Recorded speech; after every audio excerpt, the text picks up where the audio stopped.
Welcome to the Newsmakers Podcast. I'm Billy Hollowell, and this is a show where we go behind the headlines every day to bring you an interview with a pastor, entertainer, politician, or other notable news figure. And this is a show, again, it's daily, but it's based on our weekly TV show, which is also called Newsmakers. You can watch it on the CBN News channel and also on our YouTube page. And on this show, every day, we dive deep. It's a little more longer form with one of the people who you will often see on our Newsmakers show or across the CBN News platforms. On today's Newsmakers, we're joined by Dr. George Barna, who discusses the mental health crisis in America and what he believes could be happening at the center of that. While many people have legitimate mental health crises, he believes some people are being misdiagnosed and that worldview is at the core of the problem. With no further ado, here is Dr. George Barna. Dr. Barna, your American Worldview Inventory 2024, lots of intriguing data in this, but one of the big things in the most recent release of data here is that you're looking at the hundreds of thousands of Americans who are spending a lot of money on drugs, mental health solutions, dealing with mental health elements. One of the arguments is that some of these people, and of course not all of them, but some of them might be actually treating the wrong problem. That's the way that you've worded this. Can you explain what that means? Yeah, Billy, we're in a situation where the best estimates that we have are that about 1 out of every 4 adults has some kind of diagnosable mental illness. There's a wide range. But when we look at it more deeply, we find that those numbers are higher the younger a person is. So as you dig into it to try to figure out things like anxiety, depression, fear, suicidal thoughts, OCD tendencies, addictions, when we look at all of those, what we find is that often what may be happening is that it's not that they have some kind of chemical imbalance or physical issue that's causing that what appears to be a mental illness. What's causing it may be their belief structure, their worldview. And if we were to address some of their core beliefs, some of those things, the anxieties, the stresses, the depression, might well go away without having to have prescribed pills or hospital stays or ongoing counseling sessions. Some people need those, no doubt about it. I'm not trying to say it's all silly. No, that's not the case. But I think often what happens is because counselors across the country, majority of them, don't really consider spirituality and faith as part of a person's mental health.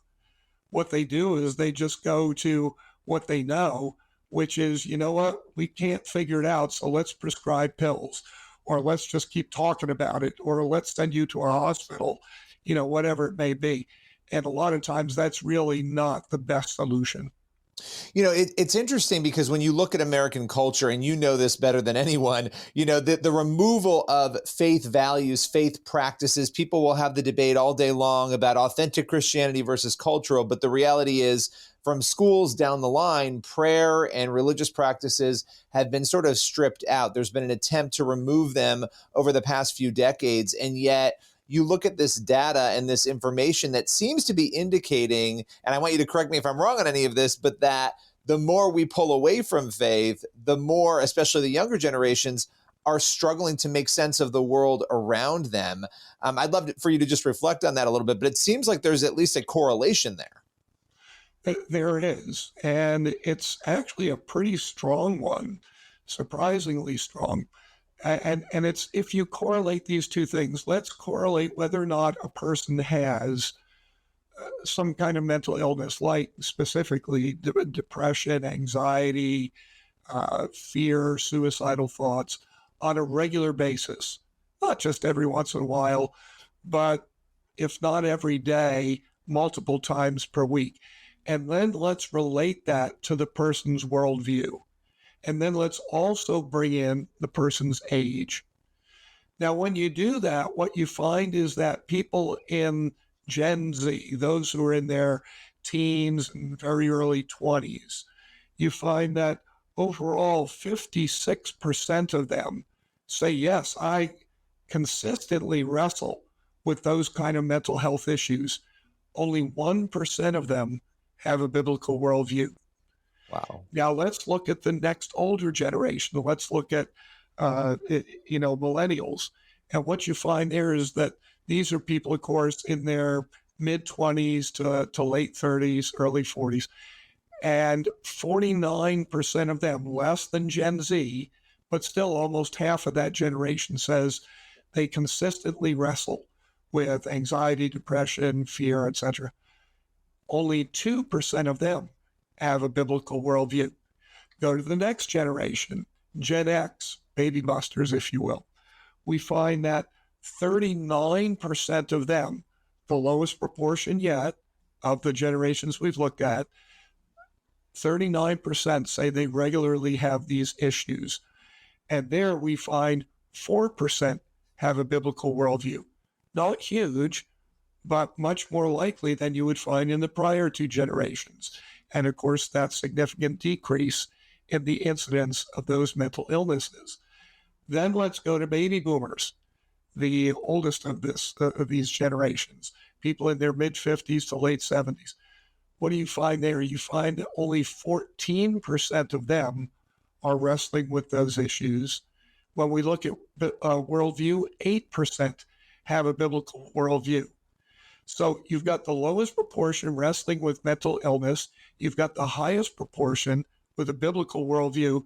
It's double the proportion of biblical worldview you find with Gen X. It's 4 times the biblical worldview that you would find with millennials, 8 times the proportion of biblical worldview you find with Gen Z. So you can see that there's a fairly strong correlation there between all of these kinds of issues. Can we say that biblical worldview prevents you from having mental illnesses? No. But we can say that it appears that it severely or significantly diminishes the probability that you're going to have those issues. Yeah, well, and even looking at some of the issues like gratitude, going to church, believing that there's purpose to your life. When you look at those pieces of the puzzle, those who are doing those things, living out those faith values, those Judeo-Christian values, really the Christian values portion of it, they are experiencing all of these issues at a lesser rate as well, correct? Yeah, absolutely. And, if we were to look at people with a biblical worldview, there are a number of things that you find in that profile for those people, which not only speaks to mental health specific issues, but also speaks to their health in general, mental health, physical health, spiritual health, relational health, financial health. We find that people with a biblical worldview are, less likely to do things like wind up in prison or to be responsible for an abortion or to have some kind of addiction, whether that's substance addiction, sexual addiction, or any other. We find that they're less likely to go through a divorce. They're more likely, based on self-report, to come out as saying that they're happy with their life, to say that they're feeling fulfilled with their life. They're much more likely to have longer lasting marriages, to rate their marriages higher in terms of fulfillment and joy. They're much more likely to have a clear and compelling sense of meaning in life. They're more likely to have long-lasting, enduring, fulfilling, satisfying relationships. The list goes on. But, the point here is that worldview isn't just about, do you believe things that make a pastor happy? Worldview is something that actually has a dramatic effect on all aspects of your life. And what I found so interesting about this current research is that I haven't seen people put together worldview and mental health. But it's not just mental health. We could do worldview in marriage. We could do worldview in relationships. We could worldview and job satisfaction. We could look at worldview and, many different factors. And we find that it really makes a big difference, which says to me, boy, the more that we can get people to put their own worldview on their radar screen, to start thinking about What is my worldview? Where did it come from? Can I change it?